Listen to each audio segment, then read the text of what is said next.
우리 명절이 되면 참 좋습니다. 나눔이 있고 사랑이 있고 만남이 있고 풍성함이 있고 명절이 되면 참 좋습니다. 특별히 정을 나누고 사랑을 나누고 또 고향에 이제 귀성하는 사람들 선물도 이렇게 준비하고 또 인사도 나눕니다. 새해 복 많이 받으시라고 1월 1일에도 했는데 이번에 또 하고 앞으로도 자주 복 많이 받으라는 인사는 많이 했으면 좋겠습니다. 왜냐하면 하나님께서 우리가 복되게 되기를 원하시고 또 복된 삶을 살기 원하시기 때문입니다. 여러분 복 많이 받으시고 하나님의 축복의 사람으로 우뚝 서시기를 주님의 이름으로 간절히 축원을 드립니다.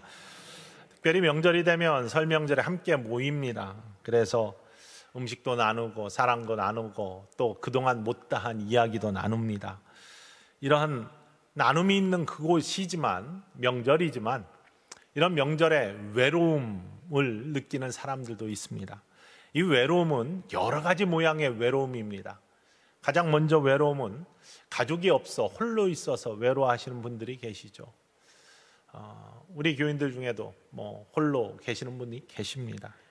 또 고향을 잃고 가지 못해서 실향하신 분들이 계십니다. 굉장히 외로움을 명절이 되면 느낄 수밖에 없죠. 혹이 가족들이 함께 모이지만 내가 정말로 사랑했던 사람이 하나님이 먼저 부르셔서 천국에 가셔서 지금에 있는 빈자리가 너무나 크게 느껴질 때 그때에도 말 못하는 외로움들이 자리하지 아니할 수가 없습니다. 그러니까 외로움의 모양들이 여러 가지죠.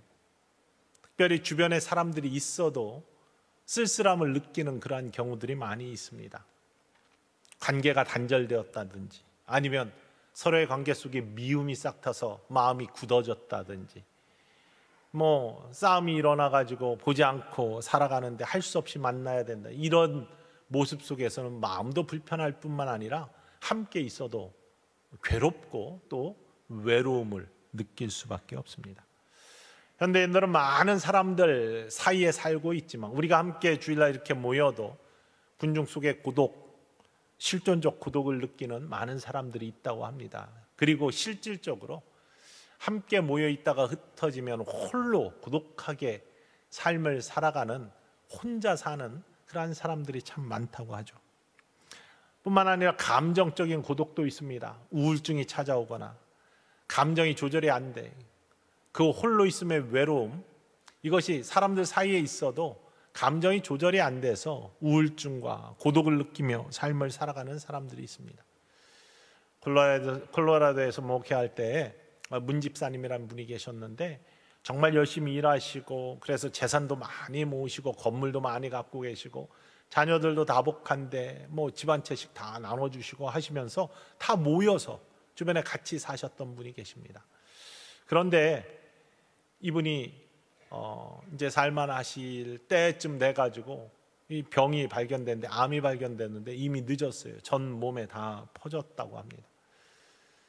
그럼에도 불구하고 의학이 참 발달되어서 한 10년 이렇게 치료도 하시고 좋았다 나빠졌다 하시고 나중에 신약까지 이렇게 드시면서 이렇게 연장이 되셔서 금방 돌아가실 것 같던 분이 10년 이렇게 사시면서 그래도 술을 누리시고 나중에 하늘나라 가시고 제가 장례식 했는데요.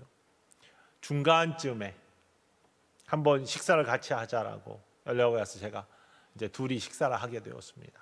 이제 치료 과정에 있으니까 참 힘드시죠. 위로하고 기도해드리고 이제 식사를 같이 하는데 밥을 이렇게 제대로 잘 못 드세요. 물론 몸도 안 좋으시겠지만 마음이 불편하신 것 같아요. 끄적끄적 식사를 하시다가 그 말미에 갑자기 눈물을 뚝뚝 흘리시는데 정말 눈물이 뚝뚝 이렇게 달걀똥 같은 눈물이 뚝뚝 흘러시면서 흐느끼셔요. 그러면서 하시는 말씀이 목사님 제가 외롭습니다.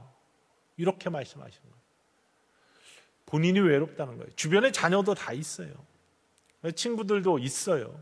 교회 성도들도 있어요. 그런데요 그 마음이 자기가 병에 걸리니까 왜 외로운지 설명을 하시는데 자기가 병에 걸리니까 주변의 자식도 친구들도 다 멀어지는 것 같대요.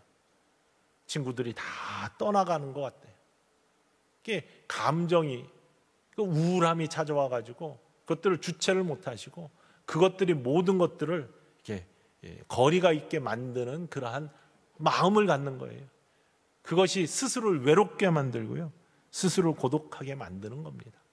이런 고독함도 있습니다. 이런 외로움도 있습니다. 함께 같이 있지만 같이 있어도 마음이 떨어진 것 같고 사람들이 멀리 있는 것 같고 스스로 마음을 조절하지 못해서 우울함이 가득해 있는 상태, 이게 외로움의 상태일 수 있습니다. 뿐만 아니라 영적인 외로움도 있습니다.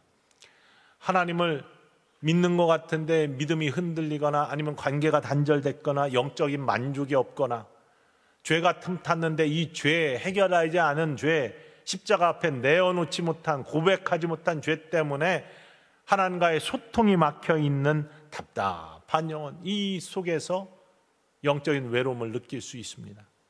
이사야 선지자는 이런 죄악이 하나님과 우리 사이를 갈랐고 서로 얼굴도 보지 못하고 음성도 듣지 못하게 한다, 이렇게 고백합니다. 이사야서 59장 2절 말씀 읽어볼까요?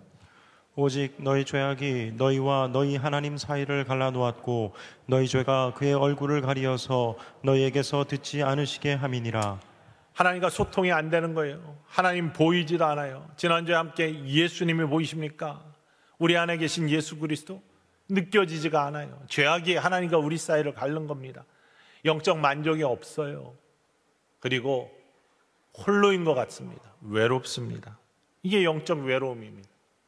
성경에는 이러한 외롭고 고독한 사람들의 모습이 많이 나오는데 그것들을 믿음으로 이기고 극복하고 승리한 승리의 믿음의 사람들의 이야기로 가득 차 있습니다. 오늘 본문 창세기 16장 말씀은 하갈의 이야기입니다. 어찌 보면 주인공으로서 우뚝 설 수 없는 인물입니다. 왜냐하면 종이기 때문이었죠. 그런데 이 여인에게까지도 하나님께서는 살피시고 함께 하시는 은혜를 주셨다는 이야기가 등장합니다. 하갈의 이야기. 아브라함, 우리가 너무나 잘 아는 인물입니다. 믿음의 조상이죠. 하나님께서 어떻게 이스라엘 백성들을 축복하시며 시작하셨는지를 보여주는 귀한 인물입니다.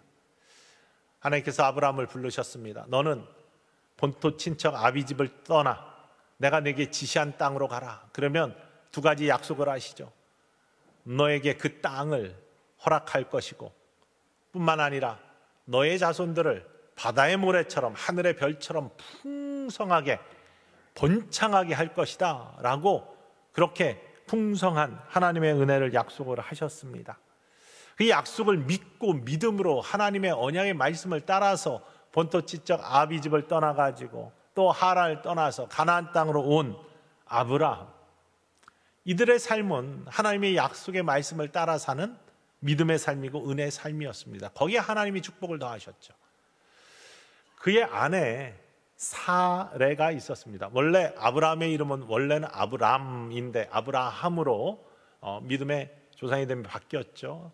사레도 원래 이름이 아내도 사레인데 나중에 이름이 사라로 바뀝니다. 성경에는 어떤 특별한 계기를 통해 가지고 이름이 바뀌는 그러한 인물들로 가득 차 있습니다. 야곱은 약국 강가의 천사의 씨름 속에서 하나님이 축복의 사람이 된 이후에 이스라엘로 이름이 바뀌죠. 신약 성경에서는 예수 그리스도의 믿는 자들을 핍박했던 사울이 다메섹 도상에서 예수 그리스도를 만난 다음에 그가 바울로 이름이 바뀌면서 전도자의 사명을 살게 됩니다. 이렇게 특별한 계획에 이름이 바뀌는 많은 사람들이 있어서 우리가 때로 성경을 읽을 때 초신자들은 이렇게 혼돈이 됩니다. 사레, 사라, 아브람, 아브라함, 그게 이름이 바뀌어. 그렇지만 동일 인물이죠. 아브라함에게는 부인인 사레가 있었습니다. 그의 여종 하갈이 있었습니다. 다 식구처럼 함께 살던, 어려운 시절을 함께 극복해 나가면서 이주의 삶을 살던 사람들입니다. 그런데 하나님께서 아브라함에게 사례를 통해, 본처를 통해 바다의 모래처럼 하늘의 별처럼 자손을 풍성하게 해주신다고 했는데 시간이 지나도 사례가 임신을 하지 못해요. 아이가 생기지 않습니다. 1, 2년은 괜찮은데 10년이 되어도 아이가 생기지 않으니까 믿음이 흔들리기 시작합니다. 하나님이 약속하셨는데, 하나님이 주신다고 했는데 왜 안 생길까? 그러면서 마음이 흔들리기 시작합니다. 이 10년의 세월, 우리가요, 오래 참음, 이 성령의 열매인데 정말로 믿음 생활하면서, 기도 생활하면서 하나님이 주신 약속의 말씀, 여러분 변치 않는 하나님의 약속이기 때문에 반드시 이루어진다는 믿음을 가지고, 흔들리지 않는 믿음을 가지고 끝까지 이겨나가시는 믿음의 사람들 되시기를 주님의 이름으로 간절히 축원을 드립니다. 이게 믿음이 흔들리고 약속을 의심하기 시작할 때 문제가 생기기 시작하기 때문입니다. 창세기 16장 2절과 3절에서는 이 흔들리는 믿음, 10년이 되었는데 안 생기니까 흔들린 믿음을 이렇게 이야기하죠. 읽어볼까요? 사레가 아브라함에게 이르되 여호와께서 내 출산을 허락하지 아니하셨으니 원하건대 내 요종에게 들어가라. 내가 혹 그로 말미암아 자녀를 얻을까 하노라 하매 아브라함이 사레의 말을 들으니라. 아브라함의 아내 사레가 그 여종 애굽 사람 하갈을 데려다가 그 남편 아브라함에게 첩으로 준 때는 아브라함이 가나안 땅에 거주한 지 10년 후였더라. 먼저 조급한 것이 사라였습니다. 아이가 안 생기니 그래도 하나님이 약속하셨으니까 딴 통로를 통해서라도 자손들을 있게 해야 되지 않겠느냐? 내 여종 하갈, 이 당시에 문화이니까요, 첩으로 들여가지고 아이를 낳게 해라. 아브라함도요, 믿음의 사람인데 마음이 흔들려요. 하나님의 언약의 말씀을 굳게 믿고 끝까지 지켜야 되는데 그것이 흔들립니다. 10년이 지나니까.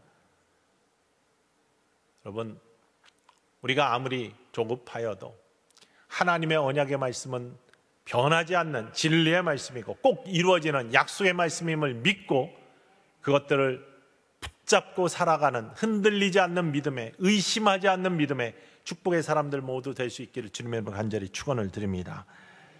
이렇게 흔들리는 믿음 때문에 문제가 싹트기 시작하죠. 하갈이 임신을 했습니다.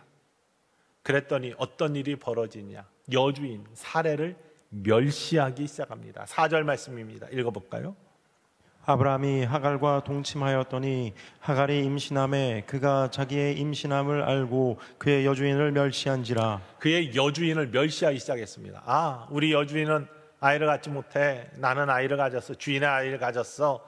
이제 내가 주인이 될 수 있어. 교만한 마음이 싹트기 시작하죠. 관계가 틀어지기 시작합니다. 여주인을, 사례를 멸시합니다. 그러니 여주인 마음에 분이 가득하게 되죠. 사레가 아브라함을 찾아가요. 아니, 당신의 내 여종이 임신하였던 나를 이렇게 멸시하는데 왜 당신은 가만히 있습니까? 아브라함을 낙달하기 시작하죠. 아브라함이 아니 당신 여종 아니냐, 당신이 마음대로 해라. 사레가 어떻게 하기 시작합니까? 하갈을 학대하기 시작합니다. 학대하기 시작하니까 사레가 하갈이 견디지를 못합니다. 그리고 가출을 합니다. 집을 나와가지고 정말로 혼자 외로이 아이를 뱃속에 품고 집을 떠나가지고 헤매입니다. 한 샘 옆에서 있을 때 여호와의 사자가 하갈에게 나타나는 것, 오늘 본문의 말씀입니다. 그는 혼자 어쩔 줄 몰라가지고 가족의 관계가 다 깨어지고 또 자기의 여주인도 또 남편 된 아브라함도 자기를 버렸다 생각하면서 외로이 홀로 한 샘 옆에 있을 때 여호와의 사자가 나타나서 하갈을 부릅니다. 그리고 하갈에게 너 여기 있으면 안 돼. 원래의 자리로 돌아가야 돼. 라고 하면서 너의 임신한 아이, 그 이름을 이스마엘이라 하는데 내가 그 아이를 살펴줄 거야. 그리고 그로 말미암아 한 민족을 이루게 하고 그가 형제끼리 치고받으면서 싸우면서 살기는 할 테이지만 그럼에도 불구하고 그를 내가 놓지 않을 거야 라고 언약의 말씀을 주시면서 하갈을 위로합니다. 그러면서 다시금 원래 자리로 돌아가. 내가 여주인의 자리를 탐하면서 욕심냈던 거 그거 내려놓고 원래 자리로 들어가서 여주인에게 복종해. 그리고 온전함을 이루어 회복을 시켜 라고 이야기하면서 하갈을 권합니다. 바로 창세기 16장 9절과 10절의 말씀이죠. 읽어볼까요? 여호와의 사자가 그에게 이르되 내 여주인에게로 돌아가서 그 수하에 복종하라. 여호와의 사자가 또 그에게 이르되 내가 내 씨를 크게 번성하여 그 수가 많아 셀 수 없게 하리라. 이스마엘에 대한 후손에 대한 그런 언약의 말씀과 함께 하갈을 위로하면서 내 여주인에게 돌아가서 그의 수중에서 복종하는 원래의 삶으로 돌아가. 그러면 모든 것들이 원만할 거야 라고 하면서 하갈을 위로하십니다. 홀로 남아서 외로워하고 있던, 관계가 다 끊어진 것처럼 절망하고 있던 하갈에게 여호와 하나님께서 나타나셔서, 사자가 나타나서 그를 위로하시며 회복의 권면을 하고 계신 것이죠. 이 여호와의 사자의 음성을 듣는 하갈이 뭐라고 고백합니까? 오늘 말씀 제목입니다. 나는 혼자인 줄 알았는데, 아무도 내 곁에 없는 줄 알았는데 나를 살피시는 이가 있었구나. 나를 여전히 살피시는 이는 하나님이시다 라고 고백하면서, 내가 아무리 못났어도, 내가 아무리 외로워도, 내가 이렇게 다 끊어진 것처럼 절망에 있을 때에도 하나님은 결코 나를 버리지 아니하시고 나를 살펴주시는구나. 내가 이 나를 살피시는 하나님을 여기에서 배웠고 만났구나 라고 고백하면서 그 옆에 있던 생명샘 같은 우물의 이름을 뭐라고 부릅니까?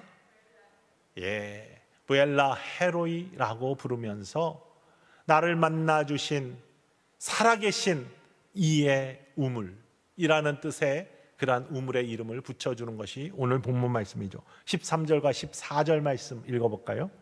하갈이 자기에게 이르신 여호와의 이름을 나를 살피시는 하나님이라 하였으니 이는 내가 어떻게 여기서 나를 살피시는 하나님을 배웠는고 함이라. 이러므로 그 샘을 부엘라 헤로이라 불렀으며 그것은 가데스와 베렛 사이에 있더라. 나를 살피시는 하나님, 내가 여기에서 그를 만났구나. 그리고 이 옆에 있는 우물을, 그래서 그 증표로 나에게 나타나신 살아계신 하나님의 우물 부엘라 헤로이라고 이름을 붙여주는 거죠. 아브라함, 사레, 하갈, 사실은 종과 주인의 관계이지만 함께 삶을 살아갔던 식구들 같은 존재입니다. 가족과 같은 존재입니다. 그런데 그 관계들이 깨지면서 외로움을 느끼는 것이죠. 문제가 나타났습니다. 우리도 가족의 삶들을 살면서, 특별히 명절이 되면은 가족을 생각하게 되는데, 이런 가족의 관계들이 깨어진 경우들이 참 많습니다. 어떤 경우에는 이렇게 자녀의 문제들 때문에 생각이 달라서 깨어지는 경우도 있습니다. 그리고 외로움을 느끼는 경우, 자녀를 보지 않는 그런 가족들도 있습니다. 재산의 문제로 싸움이 붙어가지고 서로를 증오하고 형제끼리 싸우는 그런 경우도 생깁니다. 남편과 아내도 마음이 갈라져가지고 서로 같이 있기는 하지만 서로에게 외로움을 느끼며 살아가는 그러한 가족의 관계들도 참으로 많이 있는 것을 바라볼 수 있습니다. 서로에게 충격이 되고 또 외로움, 마음이 굳어지고, 그래서 같이 있지만 외로운, 그리고 빈자리 때문에 외로운, 그리고 함께 하지 못하기 때문에 외로운, 그런 수많은 관계들이 외로움의 관계로 가족 사이에도 있는 걸 바라볼 수 있습니다. 오늘 아브라함과 사레와 하갈의 모습도 마찬가지입니다. 부부관계가 맨 처음에 결혼해서 얼마 안 됐을 때, 사랑이 정말로 풍성할 때는 남편 아내를, 내 아내는 산소 같은 아내입니다. 그래서 산소를 공급해줘가지고 막 신선하게 하고 너무나 좋다 이렇게 하다가 세월이 지나고 마음에 금이 가고 외로움이 곁들면 여전히 표현은 내 아내는 산소 같은 여자입니다 표현하지만, 살아있는 소처럼 매일 들이박는다고 해서 산소로 변하는, 남편은 결혼 초에는 우리 남편 태양 같다, 너무나 귀하다, 빛난다 뭐 이러다가 세월이 지나가지고 금이 가고 마음이 외로워지면 표현은 똑같아요. 우리 남편 태양 같은 남편, 눈 뜨고는 더 이상 봐줄 수가 없다. 같은 말이라도 좋을 때와 안 좋을 때, 같이 있을 때와 외로울 때, 이 모습들이 달라지는 것이 우리들의 모습이고 연약한 인간의 모습입니다. 그러나 변하지 않는 것이 있다는 것이 성경의 선포입니다. 영원히 변하지 않는 것, 우리를 살펴주시는 하나님의 은혜는 변하지 않는다.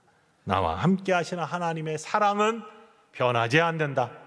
우리가 어떤 지경에 처해 있던, 즐거울 때건 외로울 때건 하나님은 언제나 우리와 함께 하시고 나와 함께 하시고, 지난주에 우리 예수님이 보이십니까? 내 안에 계신 예수님이 보이십니까? 믿음의 눈이 열어져서 그 예수님이 보이면 우리에게는 외로움이 없습니다.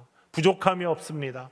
만족이 있고 행복한 삶을 살 수 있는 것처럼, 여러분, 주님이 사랑하시는 사랑을, 우리를 살피시는 하나님의 손길을 만난 사람들, 그리고 그것들을 고백하는 사람들은 외롭지 않다라는 것을 고백할 수 있기를 주님의 이름으로 간절히 축원을 드립니다. 하갈이 그 하나님을 만난 겁니다. 눈이 떠진 겁니다. 나를 살피시는 하나님, 그 하나님이 여기에 계시구나. 이 아무도 없는 우물 하나 달랑 있는 이곳에도, 내 가족이 없는 이곳에도 나를 살피시는 하나님께서 여전히 나를 떠나지 아니하시고 나에게 말씀하시고 나를 위로하시고 나를 회복시키기 원하시고 나를 인도하시는구나. 그 나를 살피시는 하나님, 하갈이 만난 하나님이, 하갈이 만난 하나님, 하갈을 살피시는 하나님이 저와 여러분을 살피시는 하나님인 줄 믿으시기를 원합니다. 그 하나님이 여전히 살아계셔서 우리를 만나주시고 우리와 함께 하시고 우리를 살펴주시는 겁니다. 우리가 즐거움에 있든지, 우리가 때로는 문제를 만나서 외로움 속에 있든지, 그 하나님께서는 여전히 저와 여러분을 살펴주시고 계심을 믿는 이 아침 되기를 주님의 이름으로 간절히 축원을 드립니다. 형제끼리의 관계가 갈라진 사람의 이야기, 유명한 우리 야곱의 이야기 아닙니까? 욕심 때문에 또 문제가 생겼습니다. 야곱은 쌍둥이로 태어났는데요, 형 에서보다 늦게 나왔습니다. 그런데 이스라엘의 제도는 장자에게 축복이 2배로 지어지는 장자권의 축복이 있습니다. 그것들을 놓치기 싫어요. 야곱은 그래서 형 에서에게 붉은 죽 한 그릇에 그 장자권을 사고 아버지를 속이고 다 속여가면서 장자권을 갖기로 원합니다. 욕심이요, 이것이 죄를 낳고 죄가 속이잖아요. 그래서 어두운 그림자가 깃드는 거예요. 사망을 낳습니다.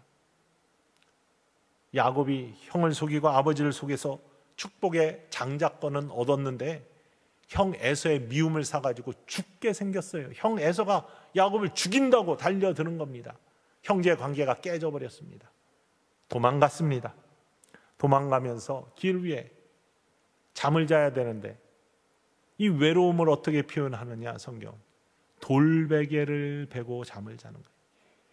여러분, 돌을 베개 삼아서 길 위에서 잠을 자는 거예요. 얼마나 외로움의 상징입니까? 아무도 없어요. 길 위에 혼자입니다. 도망가는 인생입니다. 죽음을 피해서. 욕심들이 이런 문제를 만든다니까요. 가정에서 일어나는 모든 문제를 보십시오. 조금 더 가지려고, 조금 더 누리려고 하는 그러한 모습 속에서 문제들이 생기고 그것이 사람을 갈라놓고 외롭게 만드는 통로가 되는 거잖아요. 야곱도 마찬가지입니다. 그 욕심 때문에 죽음에 이르게 되는 걸 피해가지고 가다가 루스에서 잠을 자요. 돌베개를 베고서 길 위에서 이 외로운 인생에게 하나님이 나타나신 거예요. 꿈속에서 사다리가 보이는데 하늘에 닿아 있어요. 천사들이 오르락 내리락 하면서 하나님이 여기 계심에 증거를 주세요. 그러면서 하나님께서 야곱에게 약속을 하십니다. 언약을 주십니다. 베델의 언약입니다. 창세기 28장 15절 말씀 함께 읽어볼까요?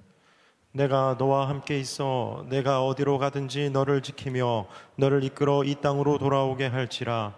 내가 내게 허락한 것을 다 이루기까지 너를 떠나지 아니하리라 하신지라. 하나님이 나타나셨어요. 그리고 야곱에게 말씀하십니다. 너 지금 혼자인 것 같지? 외롭지? 아무도 없어서 돌 베개를 베고 잠을 자는 처량한 인생이 되었지? 그렇지만 아니야. 내가 너와 함께 있다.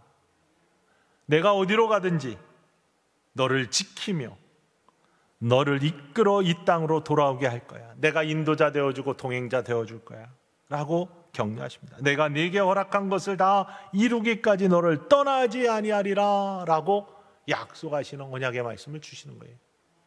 야곱을 살펴주시는 하나님 나타나셔서 야곱을 위로하시고 야곱과 약속하시고 야곱에게 힘을 더하여 주시는 거예요. 내가 너를 살펴줘. 내가 어디에 있든지 너와 함께 할 거야. 야곱이 깨어나서 과연 하나님이 여기 계시네? 이곳이 베델이네? 하나님이 나와 함께 하신다니 하나님이 계시는 이곳이 하나님의 집, 바로 성전이 될 수 있네. 내가 어디에 있든지 주님이 나와 동행하신다면 그곳이 성전이야, 베델이야. 여러분, 우리 안에 그리스도의 영이 함께 하신다고 했습니다. 믿음의 사람들은 하나님의 영이 우리를 고아처럼 버려두지 아니하시고 늘 보혜사, 도움이 되시는 성령이 나와 함께 하신다, 이렇게 성경이 고백합니다. 이걸 믿으시는 분, 여러분들이 어디에 있든지, 성전에 있든지, 집에 있든지, 일터에 있든지 하나님이 함께 하심을 믿는 그곳이 하나님의 집, 성전이 되는 줄 믿으시기를 주님의 간절히 축원을 드립니다. 그곳에서 하나님께서 여러분을 살펴주셔요. 떠나지 아니하시고 함께 하신다는 거예요.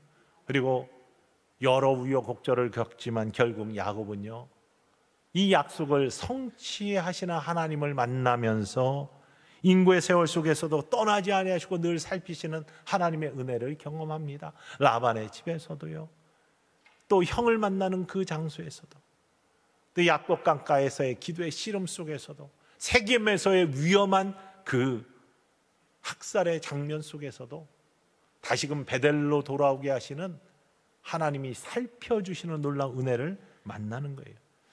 여러분, 주님을 믿으면, 하나님을 믿으면 살피시는 하나님이 보이실 줄 믿습니다. 주님을 믿고 하나님의 언약의 말씀을 분명하게 고백하는 자들은 하나님께서 살펴주시는 은혜로 여러분과 동행하실 줄 믿으시기를 주님의 간절히 축원을 드립니다. 가족 속에서 행복할 때도 있고 가족 속에서 문제가 나타날 때도 있어요. 우리에게는 즐거울 때도 있지만 외로움을 느낄 때가 있어요. 그 외로움은 여러 가지 문제 때문에 나타나는 모습이라니까요. 영적인 외로움도 있고 실존적 외로움도 있고 감정적 외로움도 있고 실제 내 옆에 사람이 없어서 외로울 때도 있습니다.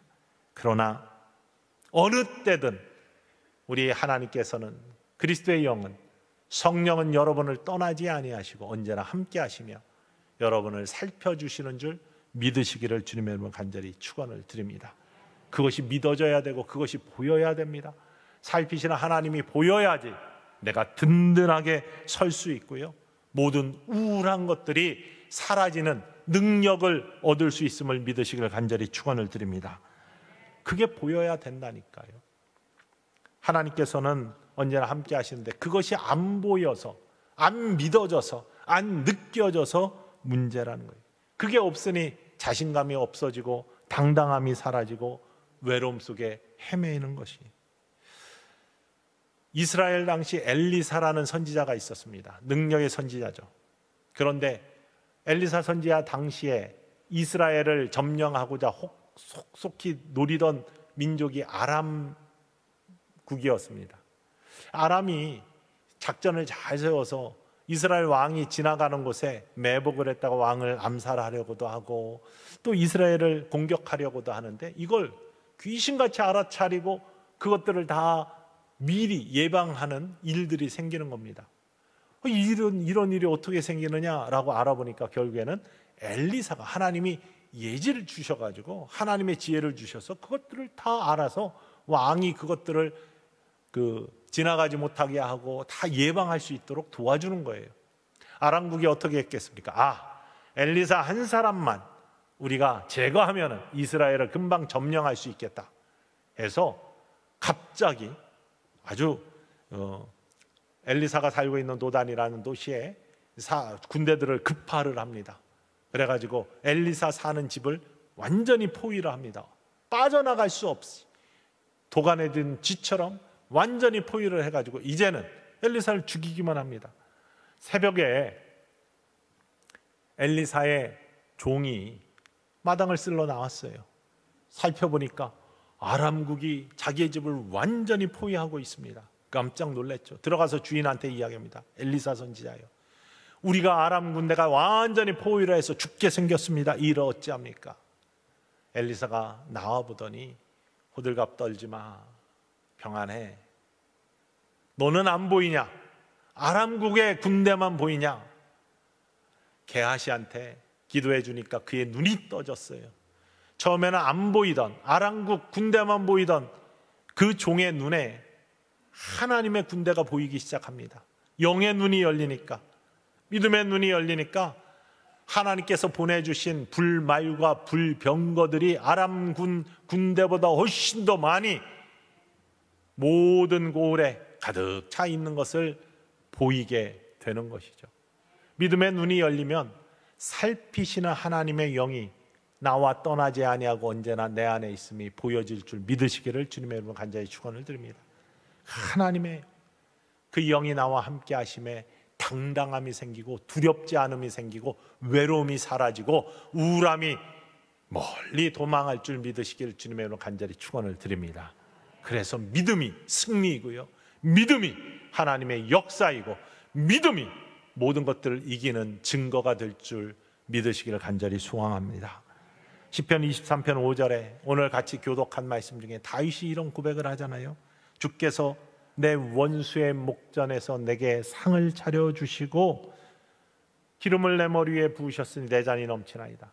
여러분, 원수들이 나를 노려보고 있어요. 정말로 무서운 째진 눈으로 나를 막 주변에서 이렇게 감싸고서 원수 사단 마귀가 나를 노려본다고 생각해 보십시오. 얼마나 두렵고 떨립니까? 또 무섭고 뿐만 아니라 혼자 있으니 외롭습니까? 그런데 다윗의 눈에는 뭐가 보여? 그 원수의 노려보는 눈만, 목전, 눈 앞에 서 있는 자기만 보이는 것이 아니라 그 노려보는 사단의 눈만 보이는 게 아니라요, 나에게 상을 차려주시는 하나님의 손길이 보이는 겁니다. 그리고 나의 머리에 기름을 부어주시는 하나님의 은혜가 보이는 겁니다. 믿음의 사람은 그렇습니다. 일반의 사람들은 두려움이 더 먼저 몰려오고 사단의 도전이 더 먼저 느껴지지만 믿음의 사람들은 그러한 가운데서도 여호와 하나님의 은혜의 손길과 사랑의 손길, 끊어지지 아니한 상을 차려주시고 원수들이 아무리 노려봐도 나를, 너는 나의 택한 자녀다, 너는 나의 사랑하는 아들이다, 너는 나의 사랑하는 딸이다, 기름을 부어주시는 하나님의 은혜의 손길이 느껴진다니까요. 그럼 두렵지 않습니다. 외롭지 않습니다. 능력이 생깁니다. 당당합니다. 이길 하나님의 온전한 자녀로서 우뚝 서게 된다는 사실을 믿으시기를 간절히 소원합니다. 우리가 그렇습니다. 믿음의 눈이 그래서 열려야 되고요, 온전한 믿음을 지켜가야 됩니다. 늦어진다고 흔들리면 안 되고요, 혼자 있다고 느끼면서 외로워하지 마시기 바랍니다. 왜냐하면 저와 여러분을 살피시는 하나님은, 하갈의 하나님은, 야곱의 하나님은 예전의 하나님이 아니라 지금도, 오늘도, 이 자리에서도 우리의 영을 살펴주시는 복된 주님이시기 때문임을 믿으시기를 간절히 축원을 드립니다. 찬송가 370장, 많은 분들이 좋아하시는 찬송입니다. 이 370장의 가사는요, 히윗이라는 여사가 쓴 찬송의 가사인데요, 주 안에 있는 나에게 딴 근심 있으랴, 십자가 밑에 나아가 내 짐을 풀었네. 이 찬송입니다. 그런데요, 이 히윗이라는 분은 1800년도 후반에 이게 활동했던 분인데 교사였습니다. 어린이를 가르치는 교사였습니다. 그는 믿음의 사람으로서 믿음이 굳건한 사람이었는데요, 그래서 그가 가장 귀하게 여기는 것이 하나님, 그리고 하나님이 창조하신 자연, 그리고 하나님이 맡겨주신 어린 심령들이다, 이렇게 고백하면서 항상 밝게 삶을 살았습니다.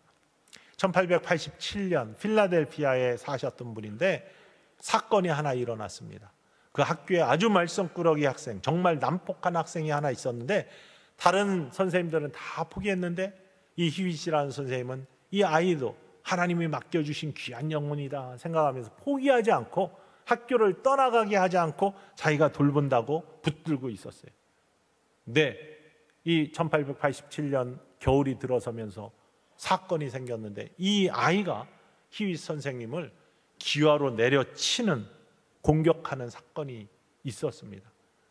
그가 이 목 위를 뚝 맞았는데요, 골절이 됐어. 척추뼈가 골절이 됐습니다. 그래서 움직일 수가 없게 되었습니다. 병원에 입원해가지고 뭐 그 당시에 의료가 얼마나 뛰어났습니까? 그러니까 이게 제대로 고쳐지질 않아요. 대변과 소변을 받아내는 생활을 계속했습니다. 총 7개월 동안을 생활을 했습니다. 처음에는 좀 견딜만 했어요. 언젠가 하나님이 회복시켜 주시겠지 믿음으로 견디었는데, 아브라함과 사례처럼 시간이 지나가면서 의심이 들기 시작하는 거예요. 조급해지기 시작하는 겁니다. 봄이 되었어요. 만물이 싹트고 꽃이 피고 세상은 밝아지는데 자기는 그대를 여전히 움직일 수 없고 대변과 소변을 받아내야 되고, 많은 사람들이 김병의 효자 없다고 자기 주변을 떠나는 것 같고 외로워져요. 홀로 언제나 남겨있는 것 같아요. 병실에 혼자만 있어요. 이러니까 외로움이 다가와요. 이 외로움이 자기를 짓눌러요. 어두워졌어요. 믿음이 자꾸 흔들립니다. 그러면서 이전에 불렀던 찬송들이 다 사라지고 정말로 깊은 고독 속에 빠져 있어요. 모든 것들이 부정적으로 보여요. 이때 그 방을 청소하는 흑인 청소부가 들어왔어요. 청소부가 들어와가지고 청소를 하는데 막 신나게 찬송을 부르면서 청소를 하는 거예요. 이 히윗 여사가 화가 났습니다. 아니, 당신은 뭐가 그렇게 청소를 하면서 좋냐? 청소부 주제에 뭐가 그렇게 좋냐? 왜 찬송이 나오느냐? 나도 이렇게 마음이 어려운데 당신은 뭐 청소를 하면서 청소부로 살면서 뭐가 좋아가지고 하나님 찬송하는 그런 찬송이 서둘러 나오느냐? 라고 하면서 막 뭐라고 해댔대. 했더니 이 흑인 청소부가, 아니 왜 찬송이 안 나오냐? 내가 좋을 때도 내가 어려울 때도 나에게는 나를 살피시는 하나님이 계신데, 나와 언제나 동행하시는 하나님이 계신데, 그분이 나를 이렇게 평안하게 찬송이 나오게 하는데 뭐가 문제냐? 나는 그래서 언제나 즐겁다. 나를 사랑하시는 하나님이 내 하나님이라 나는 언제나 즐거워 이렇게 찬송을 한다. 이렇게 대답을 하고서 나갔대. 충격을 받았어요. 그 당시에 이 백인과 흑인 격차와 이게 차별은 굉장히 심했던 시대예요. 아니, 저 흑인 청소부도 저렇게 즐거워하는데 나는 뭐냐? 하나님이 나를 그렇게 사랑하신다고 하고, 내가 사랑하는 거 세 가지, 하나님 사랑하고 하나님이 창조하신 자연 사랑하고 나에게 맡겨주신 아이들의 영혼 사랑한다고 그렇게 고백하며 지냈는데 지금 내 모양이 이렇다고, 하나님이 나를 버렸구나 생각하면서 이 외로움에 쩔어 있는 나의 인생, 이건 잘못됐구나 회개하면서요, 하나님 다시 바라보기 시작했대.